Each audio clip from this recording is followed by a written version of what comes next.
வணக்கம். வழக்கத்துக்கு மாறாக வந்து பார்த்திங்கன்னா, ஒரே காணொளியில் 3 விஷயங்களை பற்றி பேச போகிறோம். அதுதான் வந்து இன்றைக்கி ஒரு சின்ன வித்தியாசமான ஒரு காணொளியில் ஒரு விஷயமாக ஆட் பண்ணியிருக்கோன்னு சொல்லலாம். அதுக்கு முன்னாடி ஒரு முக்கியமான விஷயம், இதெல்லாம் சொல்லுவியாடா அப்படின்னு நீங்கள் வந்து கேட்கலாம். பட் வந்து பார்த்திங்கன்னா, கேமராவுக்கு பின்னாடி இருக்கிற பிரகாஷை பற்றி உங்களுக்கு நல்லாவே தெரியும். சில வித்தைகளெல்லாம் காட்டி வந்து அடிக்கடி தன்னுடைய திறமைகளை இறக்கி கொண்டு இருப்பார். இன்றைக்கி ஒருவேளை நான் ரொம்ப அழகாக தெரிஞ்சேன் அப்படின்னா வந்து பார்த்திங்கன்னா, அது அவரோட கைவண்ணத்தில் இல்லை. அவர் புதுசாக வாங்கியிருக்கிற சோனி FX3 அப்படிங்கிற கேமராவில் நீங்கள் வந்து பார்த்துட்ருக்கீங்க. ஸோ இது வந்து அவர் வந்து வாங்கிட்டு ரீசெண்டாக வந்து நிறையா ஷூட்ஸ், டாக்குமெண்ட்ரிஸு, ஷார்ட் ஃபிலிம்ஸ்லாம் வந்து எடுத்துகிட்ருக்காரு. அதை வந்து வேணுன்ட்டு என்கிட்ட காட்டி வெறுப்பேற்றணும் அப்படின்னு எடுத்துகிட்டு வந்தார். நான் விடுவேனா அதை வந்து எனக்கு ஒரு வீடியோவாக எடுங்கன்னு சொல்லிட்டு அந்த கேமராவில் தான் நீங்கள் வந்து பார்த்துட்ருக்கீங்க. அதனால் டெய்லி இதை மாதிரிலாம் எக்ஸ்பெக்ட் பண்ணாதீங்கப்பா. எனவே வாழ்த்துக்கள் பிரகாஷ், சீக்கிரமாக வந்து திரைப்படம், டாக்குமெண்ட்ரிஸ்லாம் எடுக்க போகிறதுக்கு வாழ்த்துக்கள் அப்படின்னு சொல்லிவிட்டு, முதல் விஷயமா வந்து பார்த்திங்கன்னா, 80 லட்சம் வாங்கிய யூடியூபர். 80 லட்சம் அப்படிங்கிறது வந்து பார்த்திங்கன்னா, ஒரு தம்பி அவர் வந்து என்ன பண்ணியிருந்தார், ஒரு காணொலியில் 80 லட்சம் ஒரு யூடியூபர் வாங்கிட்டார் அப்படிங்கிற மாதிரி ஒரு தகவல் சொல்லியிருந்தார். ஆனால் அதே மாதிரி தகவல் நம்மளையும் வந்து சேர்ந்துச்சு. பட் தம்பி அவசரப்பட்டுட்டீங்க, ஒரு விஷயத்தை வந்து சரியாக தெரியாமல் நீங்கள் வந்து 80 லட்சம் சொன்ன தப்பு. எனக்கு வந்து செய்தி என்னன்னு பார்த்தீங்கன்னா, 70 லட்சம், ஒரு 10 லட்சத்தை கூட நீங்கள் சேர்த்து போட்டு கொடுத்துட்டீங்க. பாவம் அவருக்கு பார்த்தீங்கன்னா இப்போ மார்ச் வேறு வந்துகிட்டு இருக்குது, டேக்ஸ் கட்டுறப்போ ஒரு பெரிய பிரச்சனையாக இருக்குது. பட் உண்மையிலேயே சொல்கிறேன், இதை தெரிஞ்சும் நான் ஏன் பேசுகிறேன்னா, ஒரு சரியான ஆதாரத்தை நான் வந்து கேட்டேன். அந்த ஆதாரத்தை இல்லாமல் நம்ம வந்து ஒருத்தரை பற்றி வந்து பேசக்கூடாது அப்படிங்கிறனால விட்டுட்டேன். இருந்தாலும் வேற ஒரு தகவல் அந்த யூடியூபரை பற்றி நம்மளுக்கு வந்து கிடச்சிருக்கு. அதுக்கு வந்து ஆதாரம் அப்படிங்கிறது ரொம்ப நாளாக நம்மக்கிட்ட வந்து இருக்குது. அப்படின்னாலும் வந்து பார்த்திங்கன்னா, அதை பேசாமல் இருக்கிறதுக்கான ஒரு காரணம் இருந்துச்சு. பட் அவர் வந்து பார்த்திங்கன்னா, தன்னை ஒரு நியாயஸ்தனாக வந்து எல்லா காணொலியிலையும் வந்து காட்டிக்கிட்டே இருக்கிறாரு. அப்படிங்கிறனால வந்து பார்த்திங்கன்னா, அடிக்கடி அண்ணே நீங்களும் கொஞ்சம் இது மாதிரிலாம் பண்ணிட்டு இருக்கீங்க அப்படிங்கிறத நம்ம சொல்ல வேண்டியிருக்கு இல்லையா? ஸோ அந்த விஷயத்தை நம்ம கடைசியில் பேசலாம். First, over Arjuna. டிவிகே வந்து பார்த்திங்கன்னா, இன்றைக்கு வரைக்கும் வந்து டிவிக்கு மேலே வைக்கப்படுற விமர்சனம் அப்படிங்கிறது எக்கச்சக்கம், ஏராளம். இன்றைக்கி வந்து அந்த கட்சியின் தலைவரை பற்றின ஒரு பர்சனல் லைஃப்பை பற்றி நம்ம பேசுகிற மாதிரியான ஒரு சூழ்நிலைக்கு வந்து தள்ளப்பட்டுட்டோம். இன்றைக்கி எது பர்சனல் அப்படிங்கிறது வந்து பார்த்திங்கன்னா, இன்றைக்கி அரசியலில் வந்து பொது வாழ்க்கை வந்தோன்னா யாருமே அதை பற்றி பேசக்கூடாதுன்னு சொல்கிறது வந்து பார்த்திங்கன்னா ரொம்ப அபத்தமான விஷயமா இருக்குது. பட் அதை எப்படி பேசுகிறோம், ஆபாசமாக பேசுகிறோமா, தரம் தாழ்ந்து பேசுகிறோமா அப்படிங்கிறது வந்து ரொம்ப ஒரு முக்கியமான விஷயம்.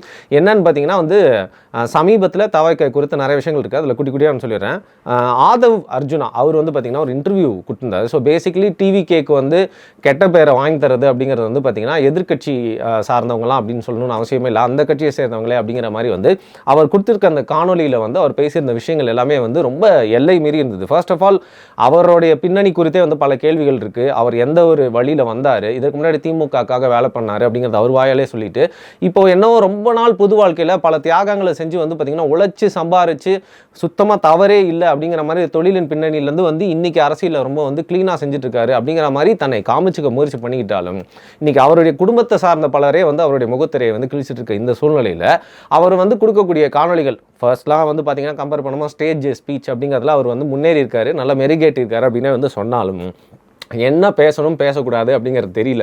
ஸோ பேசிக்கலி அது வந்து ஆதவ் அர்ஜுனா அப்படிங்கிற தனிப்பட்ட நபர் மேலே வரக்கூடிய அந்த ஹேட்டாக இல்லாமல், சமீபத்தில் அவர் தொலைக்காட்சி கொடுத்துருக்கக்கூடிய அந்த இன்டர்வியூவில் அவர் பேசியிருக்கிறது அப்படிங்கிறது தேவையில்லாமல் பல விஷயங்களை கலர்றது, அதுக்கப்புறம் சில நடிகர்களை தேவையில்லாமல் உள்ளே இழுத்து வந்து பேசி அவங்களோட ஃபேன்ஸோட ஹேட்டையும் வந்து சம்பாதிச்சுக்கிறது, தேவையில்லாமல் நடுநிலையாக இருக்கக்கூடியவங்களோட பேர்லாம் வந்து பயன்படுத்தி வந்து பார்த்திங்கன்னா எல்லாரோட ஹேட்டும் வந்து அவர் வாங்கிக்காமல் டிவிகேக்கு வந்து கெட்ட பேர் வருது அப்படிங்கிறது இன்னொரு விஷயம். தாவேக்காவை நம்ம வந்து எப்போவுமே விமர்சனம் பண்ணியிருக்கோம்.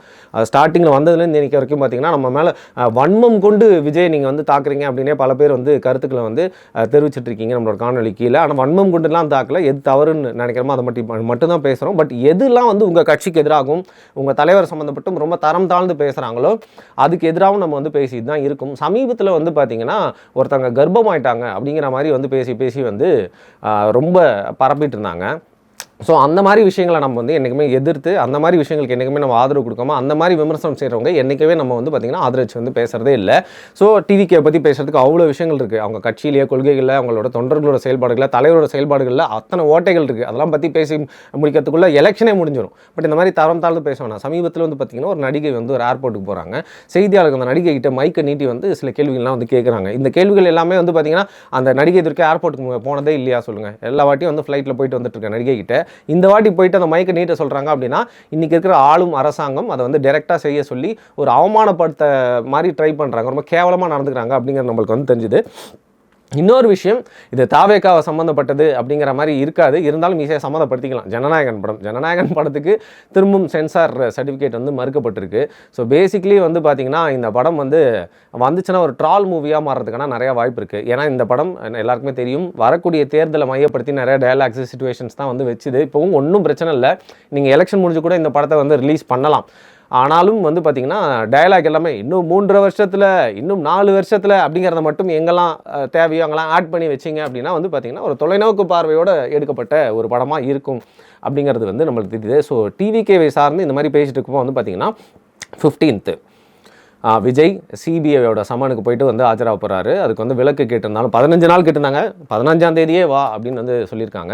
இதில் ஒரு சைடு வந்து பார்த்திங்கன்னா பேசிக்கலி வந்து பாஜக கூட்டணிக்கு இழுக்கிறதுக்காக தொடர்ந்து விஜய் அவர்களை வந்து இந்த மாதிரி சிபிஐ மூலமாகவும் வந்து ப்ரெஸ் பண்ணுறாங்க. தனிப்பட்ட ரீதியாக வந்து அவர் பிரச்சனையில் இருக்கனால மன உளைச்சலில் இருக்கார், அதனால் வந்து சிபிஐ மூலியமாக ப்ரெஸ் பண்ணால் வந்துருவார் அப்படின்னு சொல்லிட்டு ஒரு பக்கம் வந்து அழுத்தம் கொடுக்கப்பட்டதாக சொன்னாலும் முன்னுக்கு பின் முரணான செய்திகள் இருக்குது. இதில் குறிப்பாக என்னென்னா, தமிழகத்தை எடுத்துக்கிட்டிங்கன்னா அதிமுகவை சார்ந்த பல பேரும் குறிப்பாக எடப்பாடி பழனிசாமி அவர்களும் விஜய் வந்து அதிமுக கூட்டணிக்கு வந்தால் பரவாயில்ல, அது நம்மளோட வெற்றிக்கு வழிவகுக்கும்னு நினைக்கிறதாகவும், பாஜக சைட்லேருந்து நிறைய பேர் வந்து விரும்புறதில்லை அப்படின்னு சொல்கிறாங்க. ஸோ சிபிஐ வச்சு ப்ரெஸ் பண்ணுறாங்க அப்படின்னு சொல்கிறது, இன்னொரு பக்கம் பாஜக நிறைய பேர் விரும்பலை அப்படிங்கிறது ஒரு முரணான தகவலாக இருக்கிறதுனால எந்த அளவுக்கு இதுக்கான சாத்தியக்கூறுகள் இருக்குன்னு தெரில. அதையும் தாண்டி ஒரு வேளை விஜய் வந்து அதிமுக கூட்டணிக்கு வந்தாலும் துணை முதல்வர் அப்படிங்கிற பதவியை வந்து பார்த்திங்கன்னா இவ்வளோ காலம் இருக்கக்கூடிய ஒரு கட்சி வந்து கொடுக்கறதுக்கான வாய்ப்பு இருக்கா? அதுவும் 50 சீட் அப்படிங்கிறது வந்து கொடுக்கறதுக்கான வாய்ப்பு இருக்கா? அதெல்லாம் கொடுக்குறேன்னு சொன்னால் கூட விஜய் அப்படிங்கிறவர் வந்து தன்னுடைய அரசியல் வாழ்க்கையை ஆரம்பிக்கும் போதே கொள்கை எதிரி அப்படின்னு சொல்லக்கூடிய கட்சி இருக்கிற கூட்டணிக்கு வருவாரா? இல்லை அந்த கூட்டணிக்கு வரப்போ வந்து பார்த்திங்கன்னா தேர்தல் அறிவிச்சோன்னா பாஜகவா அதிமுக கழட்டு விடுமா? இதெல்லாமே வந்து பார்த்திங்கன்னா கொஞ்சம் ஒரு 1.5 வாரம் 2 வாரம் பொறுத்து வந்து பார்த்தா தெரியும். ஏன்னா தேர்தல் வந்து அறிவிப்பாங்கன்னு வெயிட் பண்ணிகிட்டே இருக்கோம். தேர்தல் வந்து தள்ளி போகிறதுக்கு கூட வாய்ப்பு இருக்குது, ஈரான் நடந்துட்டு இருக்க போர்னால அப்படிங்கிறாங்க. ஸோ எங்கேயோ நடக்கிற விஷயம் பார்த்திங்கன்னா இங்கேயும் ஒரு பெரிய எஃபெக்ட் கொடுக்குது அப்படிங்கிறது தான் வந்து பேசிக்லி நான் சொல்ல வர விஷயம். ஸோ டிவிக்கே சம்மந்தப்பட்டு நம்மளுக்கு இருக்க அப்டேட்ஸ்லாம் வந்து தெரிஞ்சுக்கிட்டாச்சு. அடுத்து காளியம்மானவர்கள் அதிமுகவில் வந்து இணைஞ்சிருக்காங்க. நாம் தமிழர் கட்சியில் வந்து பல பேர், சீமான் அவர்களுடைய பேச்சு அப்படிங்கிறது வந்து பார்த்திங்கன்னா நாம் தமிழர் கட்சி மூலிமா நிறைய பேர் வந்து ஈர்த்து தமிழ் தேசியம் பக்கம் வந்து சாய வச்சது மட்டும் இல்லாமல் அந்த கட்சியிலே சேர்ந்து நிறைய பேர் வந்து பயணித்தாங்க. அந்த கட்சியோட சிறப்பு என்ன அப்படின்னு பார்த்தீங்கன்னா, சீமான் அவர்கள் மட்டும் இல்லாமல் அவருடைய பேச்சுக்கு நிகராக பேசக்கூடியவங்க நிறைய பேர் அந்த கட்சியில் உருவாயிட்டாங்க. ரொம்ப நல்ல விஷயம். ஒரு தலைவனுக்கு நிகராக அந்த தொண்டர்களும் பேசினாங்கன்னா அந்த கட்சிக்கு மட்டும் இல்லாமல் கொள்கைக்கும் நல்லது. அதுக்கு ஆப்போசிட்டாக வந்து பார்த்திங்கன்னா டிவிகேல எந்த அளவுக்கு அரசியல் புரிதல் இல்லாமல் வந்து பார்த்திங்கன்னா இருக்கிறது அந்த கட்சிக்கு நல்லதில்லை அப்படிங்கிறத வந்து தாவே கவர்னர் பேசும்போது நம்ம தெரிஞ்சுக்கலாம். அதே மாதிரி வந்து ஒரு நாம் தமிழர் கட்சியை சார்ந்தவங்க எல்லாருமே பேச்சாளராக இருப்பாங்க.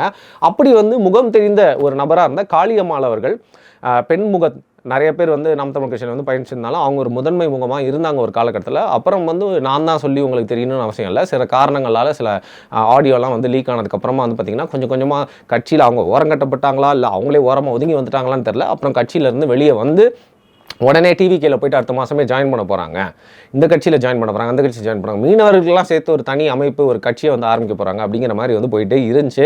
நடுவில் நம்மளும் ஒரு வாட்டி அவங்க கிட்ட பேசுறதுக்கான வாய்ப்பு கிடைச்சப்போ வந்து ஒரு இன்டர்வியூ கேட்டிருந்தோம். சரியான நேரத்தில் தரம்பா தம்பி அப்படின்னு சொல்லியிருந்தாங்க. மேபி இது ஒரு சரியான நேரம்னு நினைக்கிறேன், அவங்க கிட்ட தொடர்பு கொண்டு கேட்டு பார்க்கலாம். பட் அதற்கு முன்னாடி இப்போ நான் இந்த காணொலியை பண்ணுற கரெக்ட் முன்னாடி தான் அந்த செய்தியை பார்த்தேன், அதிமுகவில் இணைஞ்சிருக்காங்க அப்படின்னு சொல்லிட்டு. ஸோ போன வருஷம் தாவேக்கால இணையறதுக்கான நிறைய வாய்ப்பு இருந்ததாகவும் விஜய் அவர்கள் வந்து டைரெக்டாகவே சந்தித்ததாகவும் நிறைய செய்திகள் வந்து நம்மளுக்கு நடுவில் இருந்த நிறைய பேர் சொன்னாங்க. அது எந்தளவுக்கு உண்மைன்னு தெரியலன்றதுனால நம்ம அதை வந்து காணொலியாக எடுத்து பேசலை. பட் அந்த மாதிரி பல்வேறு முயற்சிகளுக்கு அப்புறமா அவங்களுக்கு தெரியல, ஏன் செட் ஆகலையா, இல்லை அதிமுகவில் வந்து ஒரு நல்ல ஃபியூச்சர் பார்த்துருக்காங்களா, அது மட்டும் இல்லாமல் அதிமுகவில் வந்து அவங்களுக்கு ஒரு நல்ல ஆஃபர் கொடுத்துருக்காங்களா அப்படின்னு தெரியல.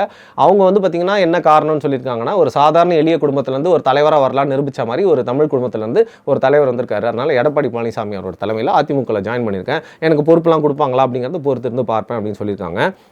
என்னதான் இருந்தாலும் அவங்க நாம் தமிழர் கட்சியை குறித்தும் சீமானவர்கள் குறித்தும் வந்து பார்த்திங்கன்னா எதுவுமே இன்றைக்கு வரைக்கும் வந்து தவறாக பேசினதில்லை. தமிழ் தேசிய கருத்தியல் குறித்து என்றைக்குமே அவங்க வந்து இன்றைக்கு வரைக்கும் சார்ந்து தான் வந்து பேசியிருக்காங்க. அப்படிங்கிற பட்சத்தில் ஒரு பெண்ணாக அது மீனவர் சமுதாயத்தில் வந்து பார்த்திங்கன்னா இந்த அரசியலுக்கு வரதுக்கு முன்னாடிலேருந்தே அவங்க நிறைய சோஷியல் வெல்ஃபேர் ஆக்டிவிட்டீஸ்லாம் பண்ணிகிட்டு இருக்காங்க. அப்படிங்கிற பட்சத்தில் ஒரு நல்ல முகம் அவங்களுக்கு இருக்குது, அதாவது எல்லாருக்கும் தெரிந்த ஒரு முகமாக ஆயிட்டாங்க. அப்படிங்கிற பட்சத்தில் ஒரு தமிழ் பெண்மணி அரசியல் சூழ்நிலையில் வந்து பார்த்திங்கன்னா இன்னொரு எஸ்டாப்ளிஷ் கட்சியில் போய்ட்டு அவங்களோட அரசியல் வாழ்க்கையை தொடர்ந்து பயணிக்கிறாங்க. அப்படிங்கிறனால நம்ம ஒரு வாழ்த்துக்களை சொல்லிடலாம். ஏன்னா நம்மளுக்கு பிடிச்ச கொள்கை கொண்ட ஒரு கட்சியில் இருந்துட்டு வேற ஒரு கட்சிக்கு ஒருத்தவங்க போயிட்டாங்க அப்படின்னாலே வந்து பார்த்திங்கன்னா முழுக்க வந்து அரசியல் அவங்க ஒதுங்கிடணும் அப்படின்லாம் நினைக்கக்கூடாது. ஒருத்தவங்க அரசியல் வாழ்க்கைக்கு வந்துட்டாங்க அப்படின்னா இன்றைக்கி அவங்களுக்கு கிடைச்ச ஆப்பர்ச்சுனிட்டியில் அதன் மூலயமா மக்களுக்கு நல்லது மட்டுமே செய்வார்கள் என்று நம்புவோம். அந்த வகையில் அவங்களுக்கு ஒரு வாழ்த்துக்களை வந்து தெரிவிச்சிடலாம். தொடர்ந்து அவங்களோட செயல்பாடுகள் எப்படி இருக்க போகுது, மற்ற கட்சிகள்லாம் வந்து தாக்கி பேசுவாங்களா, குறிப்பாக ஏதாவது ஒரு கட்சி அதிகமாக வந்து தாக்கி பேசுறதுக்காக பயன்படுத்தப்படுவாங்களா அப்படிங்கிறத எல்லாமே பொறுத்து இருந்து பார்ப்போம். சீட்டு கொடுப்பாங்களா அப்படிங்கிறதும் ஒரு பெரிய கேள்வியாக இருக்குது. அதுவும் எல்லாம் பொறுத்து இருந்தால் பார்க்கணும் வந்து தெரியும். சரி, இப்போ வந்து மூன்றாவது விஷயம், முக்கியமான விஷயத்துக்கு வருவோம். ஸோ ஒருத்தர் வந்து என்னுடைய நண்பர் வந்து சொன்னார், ஏங்க இந்த காசு வாங்கினதெல்லாம் பற்றிலாம் பேசாதீங்க, ஏன்னா நம்ம வந்து அவதூறு பரப்புற மாதிரி இருக்கும் அப்படின்னு சொல்லிட்டு நான் அவர்கிட்ட சொன்னேன். ஏன்னா அவர் வந்து ரொம்ப நல்லவர், நிஜமாவே ரொம்ப நியாயமானவர். நீ நியாயமானவனா இல்லைன்னு கேட்டால் என்னோட அவர் வந்து ரொம்ப நியாயமானவர், உண்மையை பேசக்கூடியவர், கெட்ட வார்த்தை கூட பயன்படுத்த மாட்டார். அந்தளவுக்கு ஒரு நல்ல ஒரு நண்பர், நல்ல கருத்துக்கள் சொல்லக்கூடியவர். அவருக்குன்னு பார்த்தீங்கன்னா ஒரு தனி ஃபாலோவிங் இருக்குது. அந்த நண்பர் வந்து இதை பேசக்கூடாதுன்னு சொன்னதுனால மட்டுமே நான் பேசாமல் இருந்தேன்.